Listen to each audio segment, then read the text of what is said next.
welcome to another episode of Managing Well. Today we're going to be talking about giving feedback. We all know how important feedback is as a people manager so that we can meet our goals and that we can course correct as necessary. But we often don't give feedback in a way that is kind of received and taken action on. And there's a lot of reasons I think that go into why we're not necessarily the best at giving good feedback.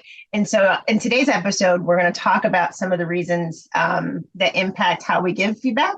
And then what we need to do to be able to give feedback in the best way possible. So whenever we're thinking about how we behave at work and how we manage people at work, we're whole beings that have experiences and lives outside of work and many, many years before being in the workplace. And that really shapes and influences who we are and how we interact with people on the job. And so when I think about, giving feedback, I also think about the ways it's been given to me and some experiences that I've had outside of the workplace that have really impacted how I think about giving feedback. And so I'll tell you something that, again, this was not in the workplace, but it influences how I give feedback. So I was planning a celebration for somebody, and, a lot of time and preparation went into the planning of that event. And on the day of, somebody else who was part of the event was sick. And so we couldn't do, everything that was planned. And understandably, we were all disappointed. But the person who it was for was really upset and was yelling, saying it was the worst day they'd ever had, which really stunned me. And didn't give any recognition to what had been planned and the pieces of it that we were able to do. And so when I think about that experience and that's actually not feedback, it's criticism, which I'll talk about in a minute. But when I think about that experience, the things that I immediately did was I shut down, like emotionally, I shut down, right? And then I was angry, and then I was upset. And then I had a lot of feelings that I felt embarrassed, that I was being yelled at. And then I realized, I'm not doing this again, right? I'm not putting in all this effort if it's not going to be recognized or appreciated. And then also I'll say, obviously, it changes the relationship dynamics. It changes the relationship. And so when I think about that really kind of key experience of being told that somebody didn't like something that I did, and the way that they told me, that really informs kind of how I think about giving feedback and understanding the difference between feedback and criticism, which I didn't understand at the moment, right? I thought that they were just expressing displeasure. But feedback is really talking about and giving somebody information that can change a behavior or an outcome, right? That's feedback.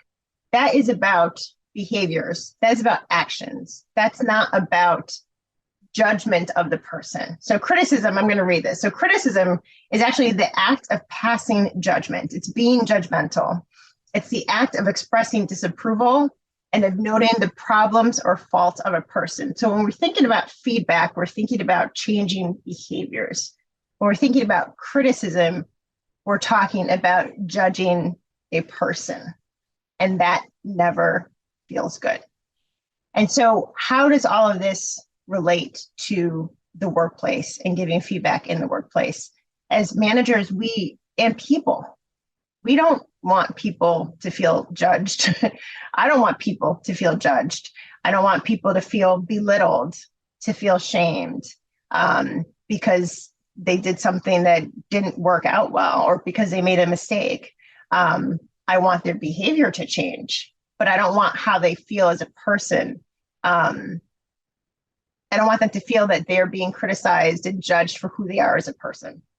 And so those are some of, I think, the key differences that we need to kind of understand for ourselves understand our own experiences with how we have been perhaps criticized or given feedback, and then thinking about how we want to do it differently.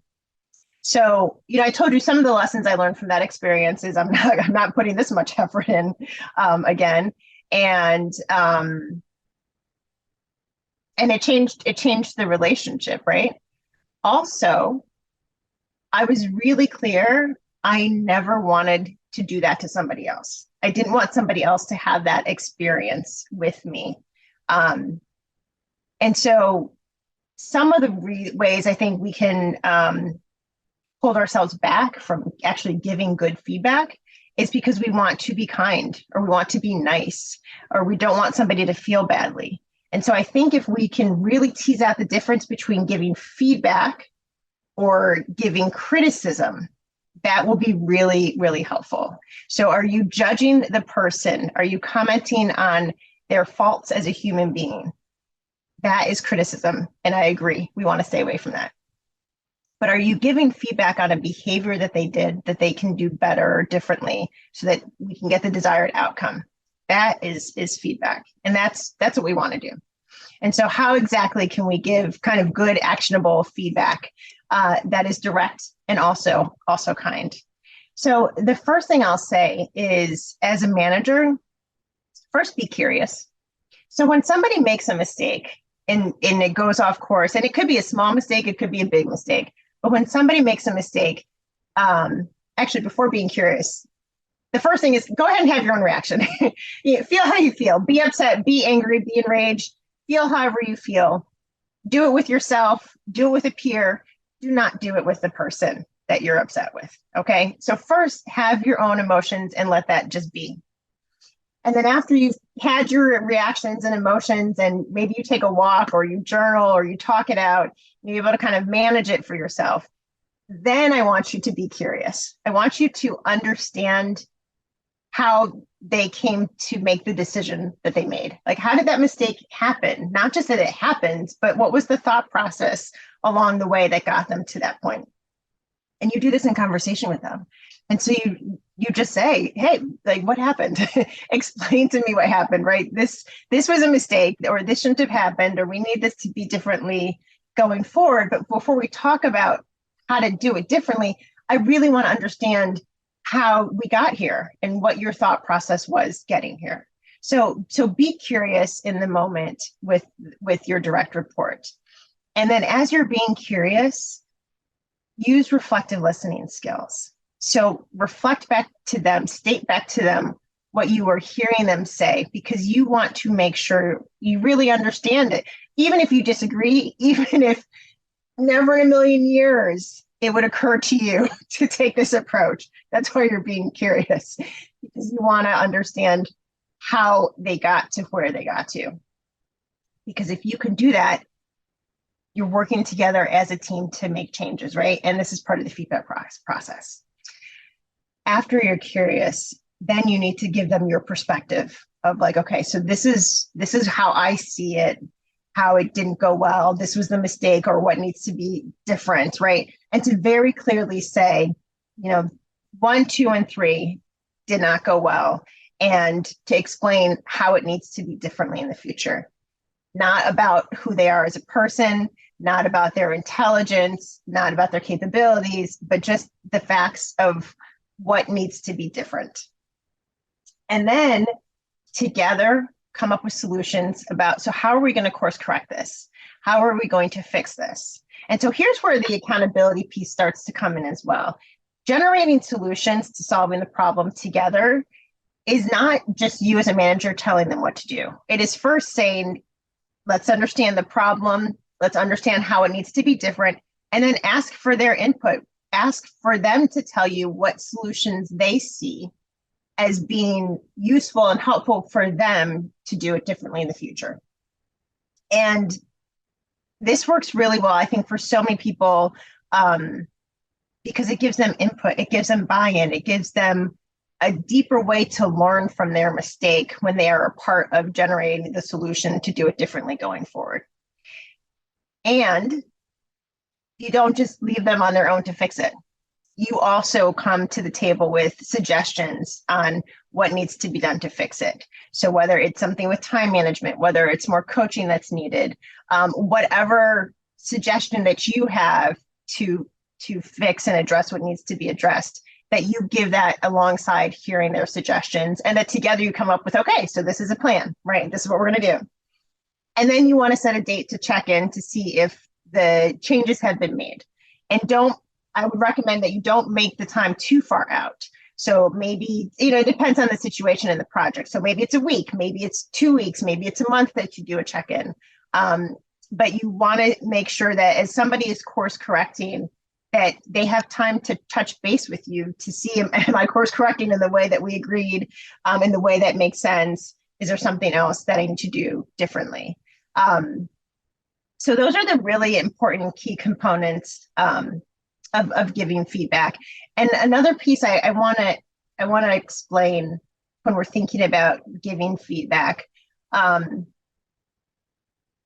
as we work in environments where there is more diversity in so many ways, regional diversity, age diversity, race diversity, gender, divergent diversity. Like there's so many ways that we are not the same.